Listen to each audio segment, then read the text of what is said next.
అధికరణము ఇక్కడ స్వప్నం మిథ్య అని చెప్పారు. తరువాత ఆ బ్రహ్మతో అభిన్నమైనతో జ్ఞానం అని చెప్పారు. ఇప్పుడు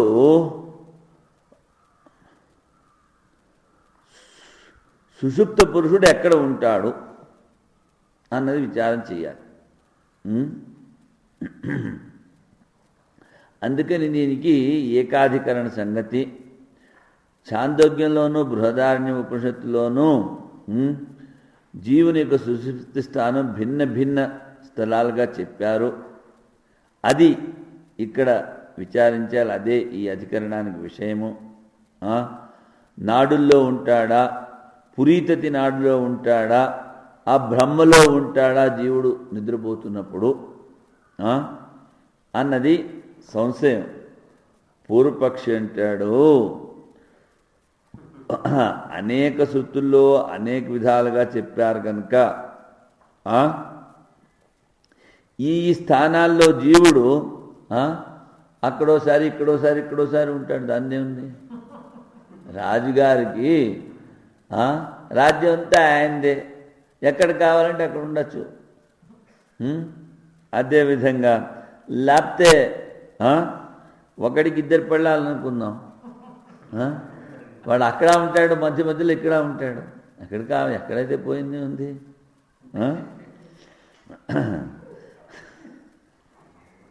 వ్రీహిభిర్యజేత ఎవైర్వా యజేత అని కర్మకాండలో చెప్పారు. నీకు ధాన్యాలు దొరికితే ధాన్యాలతో నువ్వు ఆహుతి చెయ్యి, హవనం చెయ్యి.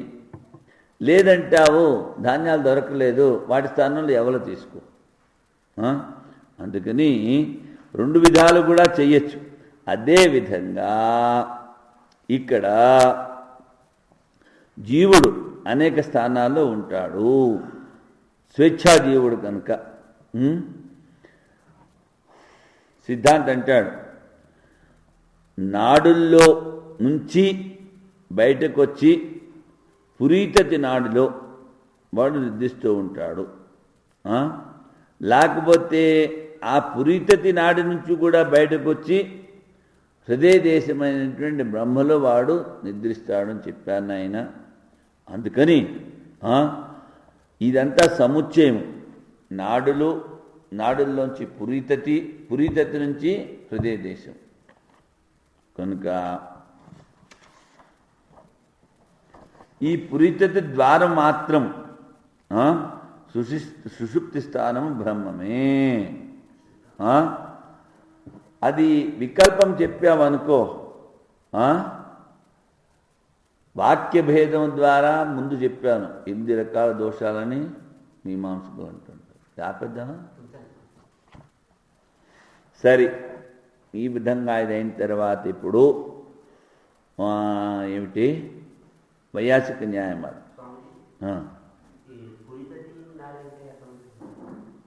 పురీతతి సుషుమ్న కాదు, సుషుమ్న వేరు. సుషుమ్న నాడి తిన్నగా పైకి. నాడీ పురీతత్ బ్రహ్మణి వికల్ప్యంతే సుషుప్తయే. పురీతత్ నాడిలో ఉంటాడా, బ్రహ్మలో ఉంటాడా అని వికల్పం. సముచితాని వా ఏకార్థ్యాద్ వికల్ప్యంతే యవాదివత్. ఏ విధంగా కర్మకాండలో ధాన్యాలు కానీ ఎవలు కానీ అని వికల్పం చెప్పారో, అదేవిధంగా ఒక్కొక్కసారి పురీతత్ నాడిలో పడుకుంటాడు, ఒక్కొక్కసారి హృదయ దేశంలో పడుకుంటాడు అని చెప్తే, సముచితాని నాడీభిరుపసృప్య పురీతతి. ముందు వీడు పురీతతి నాడిలోకి వెళ్తాడు. హృస్తే బ్రహ్మణి యాతి ఐక్యం వికల్పే స్పష్ట దోషత. అందుకని పురీతతి నాడిలోంచి హృదయ దేశంలోకి వెళ్ళి హృదయ దేశంలోనే నిద్రిస్తూ ఉంటాడు. అలా కాకుండా వికల్పం చెప్పామనుకో, వికల్పం అంటే వాక్యభేదం. వ్యాకరణంలో నవేత్ విభాష అంటారు సూత్రం. అంటే వికల్పము. అలాగా అవ్వచ్చు, ఇలాగా అవ్వచ్చు, అక్కడికి పోవచ్చు, ఇక్కడికి పోవచ్చు అని కొంతమంది సందేహాస్పదంగా చెప్తూ ఉంటారే. అలా కనుక వికల్పం చేసినట్లయితే మీమాంసలో 8 దోషాలు చెప్పారు. ఆ దోషాలు ఎక్కడ మనకి కనిపించవు, 8 దోషాలు ఉన్నాయని చెప్తారు. అందుకని వికల్పే స్పష్ట దోషత, దోషము స్పష్టము కనుక ఎక్కడ నిద్రపోతున్నాడు? హృదయ దేశంలోనే నిద్రపోతున్నాడు. సిద్ధాంతం వాడు అక్కడ పడుకోవచ్చు, ఇక్కడ పడుకోవచ్చు అంటాడు. పురితెత్తి నాడిలోనూ ఉండొచ్చు, హృదయ దేశంలోనూ ఉండొచ్చు అంటాడు. ఆసు తదా నాడీషు సుప్తో భవతి, ఈ నాడుల్లో నిద్రపోతున్నాడని చాంద్రజ్ఞలో చెప్పారు. సుషుప్తి కాలే నాడీ ప్రవేశో గమ్యతే, నిద్రిస్తున్నప్పుడు నాడీ ప్రవేశం అని చెప్పారు. తాభి ప్రత్యవ పురీతతి సేతే, ఈ నాడుల్లోంచి మళ్ళీ వెళ్ళి ఆ పురీతతి నాడుల్లో నిద్రపోతున్నాడు బృహదారణ్యకంలో కూడా చెప్పారు. పురీతతి తదాశితత్వం ప్రతీయతే, పురీతతి నాడిలో సుషుప్తి కాలంలో ఆ జీవుని ఆశ్రయము అని చెప్పారు. యేషో అంతర్హృదయే ఆకాశస్తస్మిన్ సేతే, మళ్ళీ ఇంకో చోట ఏం చెప్పారు? ఈ ఆకాశంలో నిద్రపోతూ ఉంటాడు. శృత్యంతరాత్ ఆకాశబ్దవాచ్య బ్రహ్మాశ్రితత్వ ప్రతీయతే, ఆకాశం అంటే ఇక్కడ బ్రహ్మము. తాని ఏతాని నాడ్యాది స్థానాన్ని వికల్పితాన్ని భవితుమర్హంతి, ఈ నాడుల్లో ఒకసారి అక్కడ, ఒకసారి ఇక్కడ, ఒకసారి హృదయంలో అని వికల్పం చెప్పడము సంభవము అంటాడు. ఏక ప్రయోజనత్వాత్, నిద్రపోవాలి, ఎక్కడ నిద్రపోతే ఏమి, అది వాడు చెప్పేది ఏక ప్రయోజనం. యథా వ్రీహిభిర్యజేత యవైర్వా యజేత పురోడాశ నిష్పాదకత్వస్య ప్రయోజనస్య ఏకత్వేన వికల్ప ఆశ్రితః. పురోడాసము అంటే హవనము చెయ్యడానికి ఉపయోగించేటువంటి పిండి. అవి అన్ని ధాన్యాలు కలిపి చేస్తూ ఉంటారు. ఆ చేసిన దానిలో వాడుతూ మళ్ళీ హవనం చేస్తారు. దాని ఆ పురోడాసను నిర్మించడానికి మీకు పిండి కావాలి కదా. పిండి మన బియ్యపిండి దొరకపోతే ఎవలు గోధుమలు కాదు, జొన్నలు అంటాం. జొన్నలు కూడా వీళ్ళ పొడుగ్గా ఉంటే పసుపుగా ఎవలు. జొన్నలంటే జొన్నపొత్తు అలా కాదు, ఇవి మన ధాన్యంలాగా కాకుండా కొంచెం పెద్దవిగా పసుపుగా ఇలాగ పొడుగ్గా ఉంటాయి. అవి ఏమిటో బొబ్బలు కాదు, వాళ్ళు జవలు అంటారు అనుకుంటా, జవుల పిండి. ఆశ్రితస్తథాపి సుషుప్తాఖ్యం ప్రయోజనం ఏకం. తస్మాత్ కదాచిత్ పురీతతి స్వపితి కదాచిత్ నాడీషు స్వపితి కదాచిత్ బ్రహ్మణి. అందుకని పూర్వపక్షి ఏమిటంటాడు? ఒక్కొక్కసారి పురితతిలో పడుకుంటాడు, లేకపోతే ఒక్కొక్కసారి నాడుల్లో నిద్రిస్తాడు, ఒక్కొక్కసారి బ్రహ్మలో. వికల్ప ఇది ప్రాప్తే బ్రూమః. అలా పూర్వపక్షి అయినప్పుడు సిద్ధాంతం చెప్తున్నాడు, ఏక ప్రయోజనత్వం అసిద్ధం. ఒకటే ప్రయోజనం ఉంది నిద్రించడం, అది సిద్ధం కాదు. పృథగ్ ఉపయోగస్య సువచిత్వాత్, విడిగా ఉపయోగం కూడా చెప్పారు. ఏమిటది? నాడ్యాస్తావత్ చక్షురాదిషు సంచరత జీవస్య హృదయనిష్టం బ్రహ్మ గంతుం మార్గభూత భవిష్యంతి. ఈ నాడులు ఏమిటి అంటే హృదయం వరకు వెళ్ళడానికి మార్గాలు కదా. అత ఏవ శృత్యంతరే తాభిప్రత్యవ సుప్య, వాటి నుంచి మళ్ళీ తిరిగి ఇక్కడ హృదయ దేశంకి వస్తాడని చెప్పారు. తాభి అంటే నాడిభి. తృతీయ సాధనత్వం నాడీనాం శృతం. ఇవేమిటి సాధనం? నువ్వు ఇక్కడి నుంచి బజార్ వెళ్ళాలంటే నడిచి వెళ్ళచ్చు, పరిగెత్తుకు వెళ్ళచ్చు, గుర్రం మీద వెళ్ళచ్చు, కారులో పోవచ్చు, బస్సులో పోవచ్చు. కనుక ఏంటి సాధన? ఈ సాధనాలు నాడీలు ఏమిటి సాధనాలు? దేనికి? సుషుప్తిలోకి వెళ్ళడానికి. కదా. అవసరమైతే మళ్ళీ దీంతో వెలిగించుకుందాం, ఒకటి ఉంచుదాం, ఇది ఎలాగ ఉంచాలి కదా. అందుకని ఏమిటి నాడీలు సాధనలు తోవ. అథ హృదయ వేష్టన రూపం తు పురీతత్ ప్రసాదవద్ ఆవరకం భవిష్యతి. అంటే ఏ విధంగా అయితే ఈ పురీతత్ నాడులంటే ఆ హృదయ దేశానికి చుట్టూ ఉన్నవి కదా.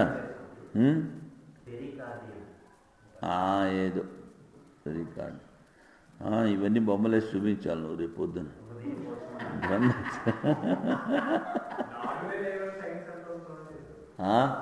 వాడికి నాడులే ఎక్కడున్నాయో తెలీదు. అందుకనే చెప్పాను బొమ్మలేసి చెప్పాలని. ఇక్కడ ఈ పోతులూరి వీరబ్రహ్మం గారు ఉన్నారే, ఆయన ఒకసారి చెప్పాడు ఈ షట్చక్రాల గురించి. శిష్యుడి గారికి చెప్తున్నాడు. కక్కడా అక్కడో ఎవడో మాదివాడు వాడు వెంటనే వెళ్ళి ఆ పెళ్ళాన్ని కోసి షట్చక్రాలు కనిపిస్తాయని చూస్తాడు. ఏమి కనిపించు. అలాగే నాడీలు ఏమి కనిపించేవి కావు.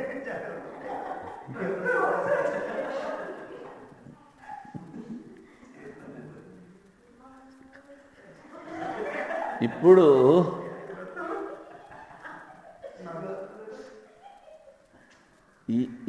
ఈ బ్రహ్మము మనకి నిద్రించడానికి ఆధారం.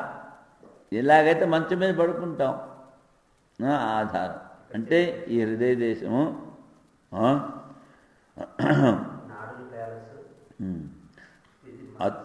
అథో యథా ద్వారేణ ప్రవిశ్య ప్రసాదే పర్యంకే సేతే.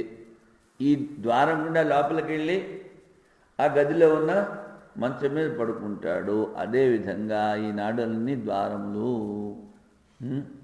కనుక.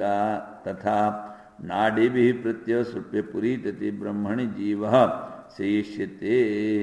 ఈ నాడుల నుంచి పోయి ఆ పురితత్వ నాడుల నుంచి బ్రహ్మలోనే జీవుడు నిద్రిస్తున్నాడు. ఇది ఉపకార భేదాం నాడ్యదైనాం సముచ్చయ. అందుకని ఈ నాడులేమిటి ఉపయోగపడుతున్నాయి సాధన. నువ్వేమిటంటావు పెద్ద మనిషి?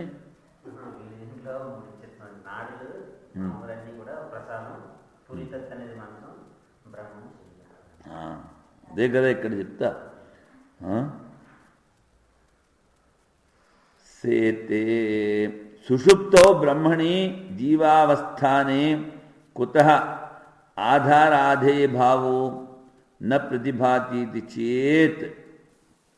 బ్రహ్మము జీవునికి నిద్రించేటువంటి స్థానం అయినట్లయితే మరి ఆధారము ఆధేయ భావము. గిన్నెలో పండు అన్నాం, గిన్నె ఆధారము ఆధేయం పండు.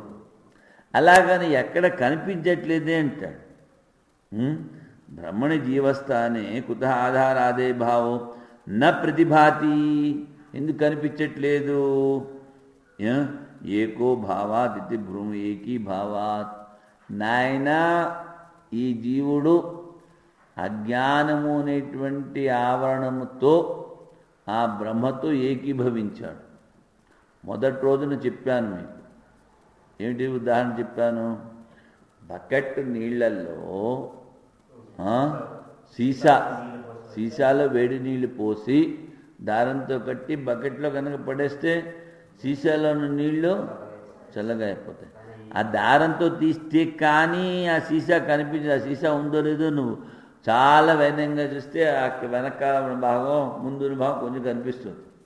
లేకపోతే దారం కనుకుంటే దారంతో తీసిస్తే వెంటనే సీసా బయటకు వచ్చేస్తుంది. అదేవిధంగా ఈ సుషుప్తిలో అజ్ఞానము అనేటువంటి ఆవరణం ఆ సీసా.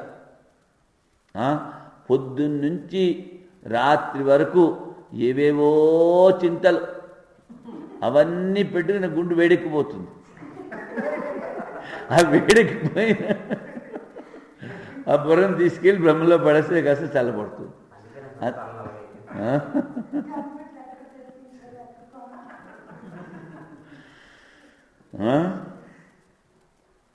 ఏకీభావాత్ యథా స ఉదక కుంభ తడాగజిలే ప్రక్షిప్తో మగ్నో న పృథగ్బాతి. ఈయనంటాడు, నువ్వు కుండకి దారం కట్టి చెరువులో పడే, ఆ చెరువులో కనిపిస్తుందా? కనిపించదు. ఏకీభవతి, అదేవిధంగా తథా అంతఃకరణోపాధికో జీవ ఆవరక అజ్ఞాన సహితే బ్రహ్మణి మగ్నత్వా. ఈ ఆవరకం ఏమిటి? అజ్ఞానం. అజ్ఞానం అనేటువంటి ఆవరణంతో అజ్ఞాన సహితే బ్రహ్మణి బ్రహ్మంలో మునుగుతాడు. అత ఏవ సృత్యంతిరే సుషుప్తో జీవస్య బ్రహ్మణా సహ తాదాత్మ్య ప్రతిపత్తి మహా. ఇంకొక సృష్టిలో జీవుడు ఆ పరబ్రహ్మంతో తాదాత్మ్యాన్ని పొందుతాడని కూడా చెప్పాడు. సతా సౌమ్యతదా సంపన్నో భవతి. సత్ బ్రహ్మంతో పాటు ఏకీభవిస్తాడు. ఎస్తు వికల్పస్తయోక్త. నువ్వు చెప్పావు అక్కడ ఉండొచ్చు, ఇక్కడ ఉండొచ్చు, ఇక్కడ ఉండొచ్చు అని చెప్పావే. సో అష్టదోషగ్రస్తత్వాత్ అనుపపన్న. వికల్పము అష్టదోషగ్రస్తం. తథాహి యదా జీవో నాడీ సుషుప్తో భవతి. ఈ జీవుడు నాడుల్లో నిదత్తరా తదా పురీతత్ బ్రహ్మవాక్యో ప్రాప్తం. నాడుల్లో ఉన్నప్పుడు వాడు పురీతత్ వాక్యం భ్రమం. ప్రామాణ్యం పరిత్యక్తవ్యం స్యాత్. అది ప్రమాణం అన్నది వదిలిపెట్టుకోవాలి. అప్రాప్తం చ అప్రామాణ్యం స్వీక్రియేత. చూడండి, ముందు పురీతత్తులో పడుకున్నావు అన్నావు. అటువంటప్పుడు పురీతత్ బ్రహ్మవాక్యయోహో, బ్రహ్మములో పురీతత్తులో వికల్పం కదా. అప్పుడు ఏమిటండి? ప్రాప్తం ప్రామాణ్యం పరిత్యక్తం. ఒక దోషం. ఏదైతే ప్రమాణమో బ్రహ్మలో నిద్రపోతున్నాడో దాన్ని వదిలిపెట్టావు, అదొక దోషం. అప్రాప్తం చే అప్రామాణ్యం స్వీక్రియతే. ఏదైతే ప్రామాణ్యం కదా దాన్ని స్వీకరిస్తున్నావు. యదా పునః పురీతిత్ బ్రహ్మణోసేతే తదా పురీతత్ బ్రహ్మవాక్యో పూర్వత్యక్తం ప్రామాణ్యం స్వీకరితే. మళ్ళీ పురీతి బ్రహ్మలో నిద్రపోతున్నాడు అని చెప్తే మొట్టమొదటి నువ్వు ఏదైతే అప్రామాణ్యం అన్నావో మళ్ళీ దాన్ని ప్రామాణ్యంగా స్వీకరిస్తున్నావు. పూర్వం స్వీకృతం అప్రామాణ్య పరిత్యజ్యేత. మొట్టమొదటి ఏడు అప్రామాణ్యం అన్నావు, దాన్ని మళ్ళీ వదిలిపెడుతున్నావు. ఇంకో దోషం 4 అయ్యాయి. ఇది ప్రాప్త పరిత్యాగ, ప్రాప్త స్వీకార, త్యక్త స్వీకార, స్వీకృత పరిత్యాగస్థేతి దోషచతుష్టయం. ఇవి 4. మళ్ళీ ఇవి 4. పురీతద్ బ్రహ్మవాక్యో వా వాక్యకోట్యాం అపి దోషచతుష్టయం. అదేవిధంగా ఇవి 4 ఏమేమిటి? ప్రాప్త పరిత్యాగ, ప్రాప్త స్వీకార, త్యక్త స్వీకార, స్వీకృత పరిత్యాగ. 4 దోషాలు. అలాగే మళ్ళీ ఒక వికల్పానికి మళ్ళీ ఇంకో వికల్పానికి 4 దోషాలు. మొత్తం వీళ్ళు వికల్పము అని చెప్తే 8 దోషాలు వీళ్ళు పూర్వమీమాంసకులు చెప్పారు. తస్మాత్ సముచ్చయ గ్రాహ్యో నతు వికల్ప. అందుకని సముచ్చయాన్ని తీసుకోవాలి, ఆయన వికల్పాన్ని తీసుకోకూడదు. అందుకని సంశయాస్పదంగా చెప్పిన వాళ్ళ మాట ప్రామాణ్యం కాదు. వెళ్తే వెళ్ళొచ్చు, లేకపోతే లేదు. ఏదో ఒకటి నిశ్చయంగా చేసి చెప్పాలి కదా. ఆ వికల్పం అంటే 8 దోషాలు. అచ్చా, తదభావాధికరణం కదా. ఈ జీవుడు సుషుప్తిలో ఎక్కడుంటాడు? తదభావే నాడీషు తత్సుతేరా ఆత్మని చ.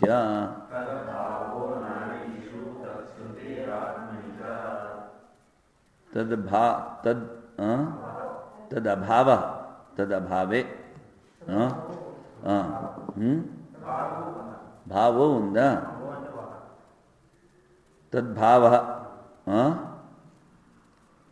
తద్భావ అన్నప్పుడు దకారం అల్లుందా? మరి అభావ తదభావ అందుకని ఇక్కడ లేదు, ధకారం హల్లుందా లేకపోతే పూర్తిగా ఉందా? తదభావం. పూర్తిగా అంటే తత్ అభావ, అలా తీసుకోవాలి. అంటే సుషుప్తి ఏమిటంటే స్వప్నాభావం. తదభావం అంటే సుషుప్తి స్వప్నాభావం. తదభావ నాడీషు తత్సుతేర్ ఆత్మనిచ. తదభావో నాడీషు తత్సుతేర్ ఆత్మనిచ. సుషుప్తిలో స్వప్నాభావం. వాడు సముచ్చయం అంటాడు, ముందిక్కడ తర్వాత అక్కడ, ఎక్కడైతే అక్కడ పడుకోవచ్చు అని. ఎందుకని? న వికల్పేన కుతః తత్సుతేః నాడీషు తత్సుతేః ఆత్మనిచ. ఇవి నాడుల్లో నిద్రపోవట్లేదు, ఎందుకంటే శృతిలో చెప్తున్నారు కనుక ఆ బ్రహ్మంలోనే తత్సుతే. శృతేషు నాడ్య, ఇది పూర్వపక్షమా లేకపోతే సిద్ధాంత సూత్రమా? ఈ శృతి తత్సుతే వాడే చెప్తున్నాడు. వికల్పము అని వాడు చెప్పాడు. సిద్ధాంతం అంటున్నాడు న వికల్పేన కుతః తత్సుతే. తత్సుతే న వికల్ప. వాడు చెప్పింది ఏంటి? అక్కడ ఇక్కడ నిద్రపోతాడంటే అలా కాదు. నాడ్య పురీతచ్చ బ్రహ్మణి ప్రవేశాయ ద్వారమాత్రం. ఈ నాడులన్నీ బ్రహ్మలో ప్రవేశించడానికి ద్వారం.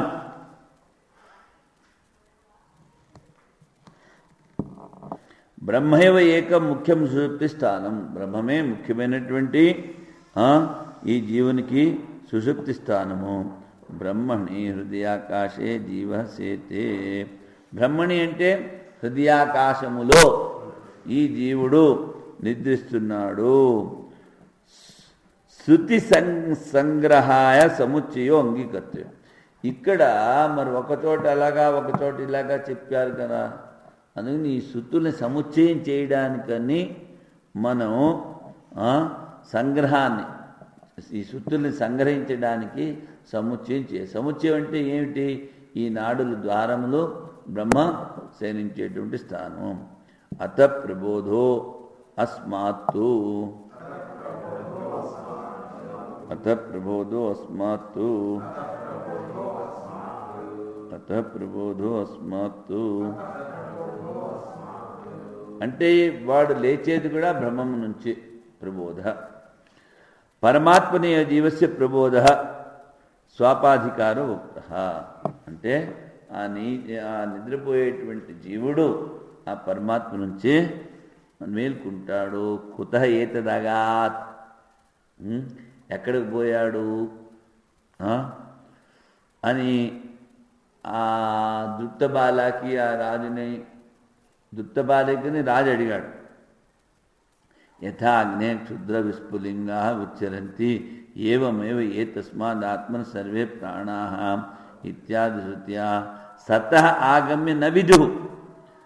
ఆ సత్ బ్రహ్మస్వరూపా నుంచి వచ్చినప్పటికీను ఆ బ్రహ్మమును వీడు తెలుసుకోలేకపోతున్నాడు. సతః ఆగత్యాం మహే, ఆ పరమాత్మ నుంచి వచ్చామా అనేది వాడు తెలుసుకో. తతః పరమాత్మని ఏవ సుషుప్తి.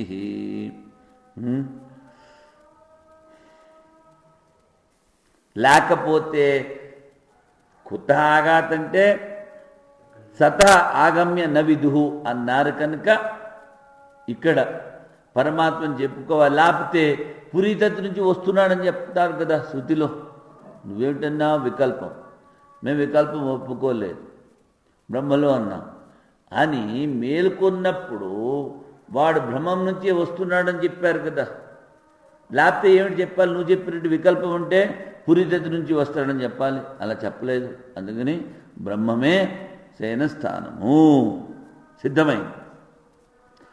సుషుప్తి స్థాన సముచ్చయాచ్య జీవస్య మిథ్యాజ్ఞాన అభావ మాత్రేణ తద్ బ్రహ్మాభిన్నం సిద్ధ్యతి. మిథ్యాజ్ఞానం కనుక లేకపోయినట్లయితే బ్రహ్మ అభిన్నం, జీవుడు అన్నది తేలుతోంది. సుషుప్తి స్థానాన్ని ఇక్కడ నాడులు కాదు అని సముచ్చయం చేసిన మూలాన, బ్రహ్మమని చెప్పిన మూలాన, బ్రహ్మం నుంచే వస్తున్నాడు అని చెప్పినందువల్ల మిథ్యాజ్ఞానం కనుక లేకపోతే ఆ బ్రహ్మతో వీడు ఐక్యమన్నది కూడా సిద్ధము. కర్మ అనుస్మృతి శబ్ద విధి విద్యాద్యతిగా 5 2